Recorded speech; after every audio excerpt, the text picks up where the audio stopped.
땅콩은 남아메리카가 원산지이며 쌍떡잎 식물 이판화군 장미목 콩과 일종으로서 볶아서 그대로 먹는 것이 가장 유명하며 가장 대표적인 술안주 중 하나입니다. 중식당이나 일부 펍에서는 짭짤한 맛을 내기 위해 소금을 뿌려서 간을 한 땅콩이 식전에 반찬처럼 나오는데 주로 안주거리로 서빙되는 경우가 많습니다. 또한 땅콩은 옥수수, 감자와 함께 청나라 시기에 들어왔으며 당시 중국 1억 명 정도의 인구를 100년 만에 4억 명으로 불린 1등 공신이라 할 수 있습니다. 땅콩은 적당량만 섭취하면 사람에게 이로운 작물입니다. 그런데 이렇게 사람에게 이로운 땅콩으로 세간의 불미스러운 사건이 발생했습니다. 대한항공은 1969년 창업주 조중훈 회장이 대한항공공사를 인수하면서 출범한 이후 반세기 동안 우리나라의 대표 날개로 자리매김해 왔습니다. 1970년대 태평양과 유럽, 중동에 잇따라 하늘길을 열며 시장을 확대하고 1980년대에는 서울올림픽 공식 항공사로 지정돼 국가위상을 높이는 데 기여하는 등 이렇듯 많은 일을 해온 대한항공은 한국에게는 꼭 필요한 기업인 점을 부인하기는 어렵습니다. 하지만 창업주의 자손들로 인해서 한국의 명예로운 날개가 될 뻔했던 대한항공은 과거의 영광을 뒤로하는 안타까운 사건이 발생했는데요. 이로 인해 조양호 대한항공 회장은 2019년 4월 8일 이국 만리인 미국 로스앤젤레스의 한 병원에서 쓸쓸히 생을 마쳤습니다. 수십 년간 한국 굴지의 항공사 그룹을 이끌어왔지만 말년에는 일가족의 갑질 논란이 겹쳐지면서 일생을 일군 그룹 전체가 흔들리는 상황을 지켜봐야 했고 검찰 수사를 통해 배임의 횡령 혐의까지 받고 경영권까지 박탈당하는 신세가 됐습니다. 하지만 대한항공은 올해 창립 51주년을 맞이하고 있으며 그 쓸쓸한 역사는 아직도 써내려가고 있는 중입니다.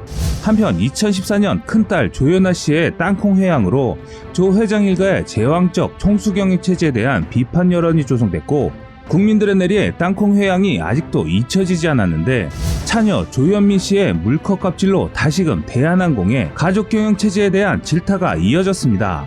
재벌 총수 일가가 대를 이어 절대적인 권한을 행사하면서 그룹 경영에 직접적인 영향력을 행사하며 직원들에게는 갑질을 서슴지 않는 전 근대적인 경영 형태에 대한 우려가 커졌고 조 회장의 경영권 박탈로까지 이어졌습니다. 제가 한국 사람이라면 다 아는 이야기를 하는 이유는 앞에서 설명드린 내용과는 별개로 오늘 전해드릴 소식에 대한항공이 들어가기 때문인데요. 잘못을 한 사람은 미화돼 국가에 필요한 기업의 기술력은 미화하지 말자는 취지에서 먼저 말씀을 드립니다. 무릇 사람이 죄를 지으면 그에 합당한 벌을 받으면 되는 것입니다. 하지만 돈으로 사기 어려운 50년이 넘는 기간 동안 축적해온 국가의 핵심 기술력은 미화하면 안 됩니다. 특히 한국의 항공기술은 더욱 그렇습니다. 한국이 취약한 항공기술은 돈으로 살 수 없는 국가적 기밀에 들어가기 때문에 다른 나라에서도 배우기 어려운 기술인데요. 1983년부터 생산된 아파치 공격 헬기는 현재까지 2000여 대 이상이 생산되어 개발국인 미국을 포함한 10여 개국 국가의 주력 공격 헬기로 운용되고 있습니다.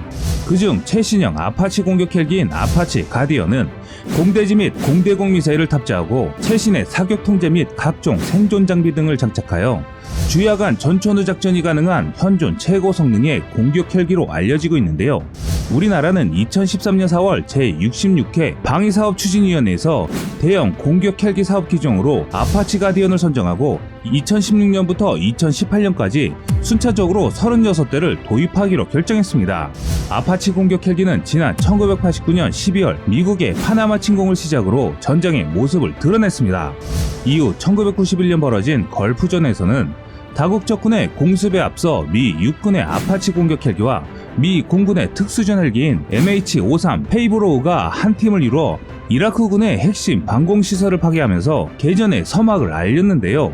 또한 이후 벌어진 100시간 지상전에서는 아파치 공격 헬기가 전장에 투입되어 270여 대의 이라크군 전차를 파괴했으며 이 밖에 장갑차와 각종 군용 차량도 아파치 공격 헬기의 먹잇감이 되었을 정도로 아파치는 지상 위에 굴러다니는 모든 무기 체계는 마치 고양이 앞의 쥐처럼 아파치 앞에서는 벌벌 떨어야 했습니다. 걸프전 기간을 통틀어 아파치 공격 헬기는 이라크군을 상대로 12대 1의 전투 효율을 거둔 것으로 알려져 있을 만큼 혁혁한 공적을 쌓았습니다.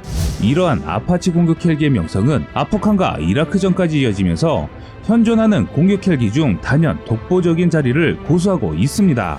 한편 한국은 지난 1990년대 초부터 아파치 공격 헬기를 도입하려 했지만 그러나 예산과 정치적인 문제로 인해 장기간 사업이 지연되다가 2012년 1월 12일 AHX 사업 설명회가 개최되면서 다시 시작되었습니다.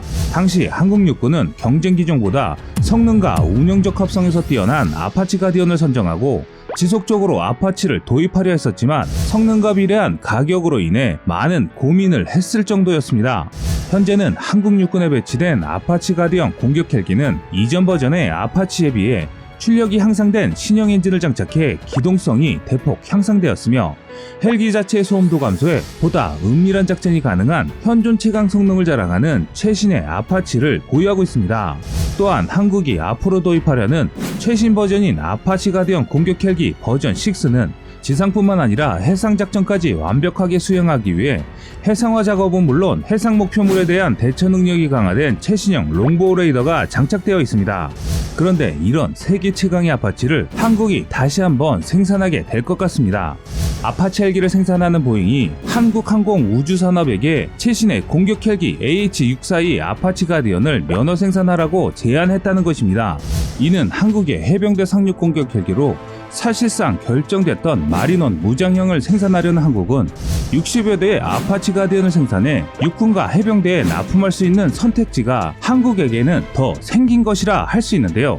현재 전 세계적으로 아파치 헬기를 면허 생산한 국가는 영국과 일본밖에 없습니다. 그동안 카이는 보잉의 아파치 동체를 생산하면서 긴밀한 관계를 유지해왔기 때문에 대한항공과 보잉의 결과에 따라 한국의 항공기술력이 더욱 성장할 수 있는 좋은 계기가 마련됐다고 할 수 있습니다. 우리가 흔히 말하는 군사용어 중에 창정비라는 말이 있습니다. 보통 정비는 1단계 사용자 정비를 비롯한 부대 정비, 야전 직접 정비, 야전 일반 정비, 마지막 단계인 창정비 등 모두 5단계로 되어 있습니다. 여기서 창정비란 전력화된 장비를 일정 기간이 지난 후에 부품 하나하나를 완전히 분해해서 검사하고 수리함으로써 최초 출고 때와 동일한 성능을 발휘할 수 있도록 하는 최상위 정비 지원을 말합니다. 일반 정비의 경우 장비의 고장 여부가 확인되면 그 부분만을 수리해 출고하지만 창정비는 장비의 작은 부속품 하나하나까지 수리한다는 데서 큰 차이가 있습니다.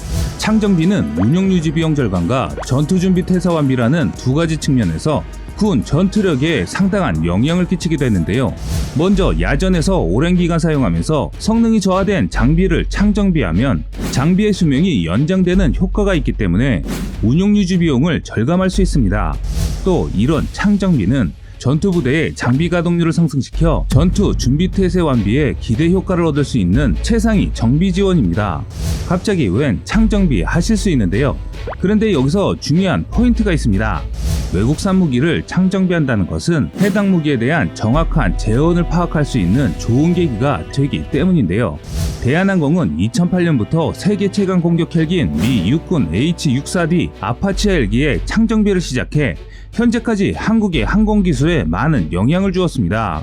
미군 헬기에 대한 창정비는 대한항공이 지난 2001년 수주에 성공적으로 진행해왔으며 과거 미 육군으로부터 AH-64D, CH-47, UH-60 등 세 가지 기종의 헬기에 대한 창정비 및 개조 사업권을 한꺼번에 따내면서 지속적인 창정비 사업을 진행해왔습니다. 미 육군 헬기 창정비 사업은 대한항공의 군용기 정비 기술이 세계적인 수준으로 미 육군의 헬기 수명 연장과 성능 개량 사업에서 최상의 파트너임을 인식시키는 계기가 되었을 뿐만 아니라 향후 한국군의 500MD 수명 연장 및 UH-60 성능 개량 사업에도 활용되었기 때문에 그 의미가 남다른데요.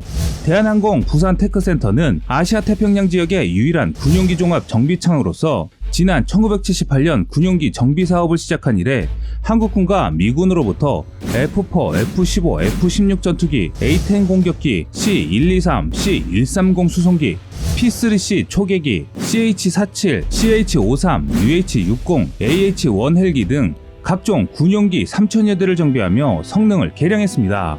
이런 기술을 바탕으로 대한항공은 1976년부터 F-5E, F, 제05, 500MD 및 군용기 생산을 시작으로 헬기 및 무인기 제작에 있어 독자적인 기술을 확보하고 있으며 1986년부터 민간 항공기 부품 제작 사업으로 확대해 에어버스, 보잉 등 세계적인 항공기 제작사에 항공기 동체, 날개 등 핵심 구조물을 공급하고 있습니다.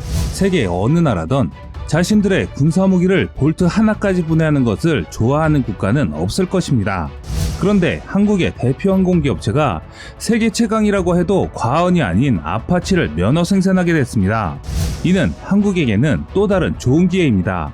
현재 한국이 생산하는 수리온 개량형의 밑거름이 될 수 있고 한국형 공격 헬기에 새로운 바람을 불러일으킬 수 있기 때문입니다.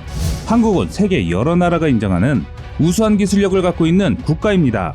단지 그 전까지는 한국이 강력해지기 위한 기회를 못 만났을 뿐입니다. 그만큼 한국의 잠재력은 뛰어납니다. 지금까지 세상의 모든 군사무기를 얘기하는 꺼리튜브였습니다. 시청해주셔서 감사합니다. 구독과 좋아요, 알람 설정은 좋은 영상을 만드는데 많은 힘이 됩니다.